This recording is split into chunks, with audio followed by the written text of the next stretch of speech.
महाराष्ट्र परिवहन महामंडळच्या कराड बस स्थानकातील कराड घराळवाडीच्या चालकाने मोदीच्या आवाहनानंतर केली डिझेलची बचत। कराड तालुका प्रतिनिधी रामचंद्र धुळप।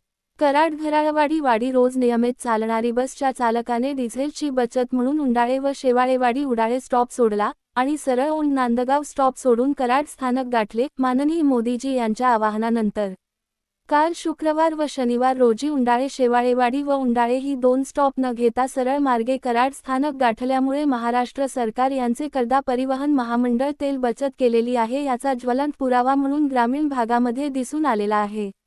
परंतु या ग्रामीण भागामधील लोकांच्या अडीअडचणी न समजून घेता व कराड बस स्थानकामध्ये अधिकारी यांची फसवणूक करून काही चालक असे सोपामधील मार्ग निवडतात आणि याचा फटका त्या गावातील लोकांना बसतो याचे उदाहरण सिद्ध झालेला आहे। त्या दिवशी ज्या चालकाने त्या गावातील लोकांची फसवणूक केल्याप्रकरणी म्हणून कारण बस स्थानकाचे मुख्य अधिकारी यांच्याकडे चौकशी करून त्या चालकावरती कारवाई करण्याचे आवाहन केले आहे व सदरील या मार्गाच्या रूटिंग संदर्भ सातारा जिल्हा परिवहन विभाग यांच्याकडे तक्रार सादर करण्यात आलेली आहे।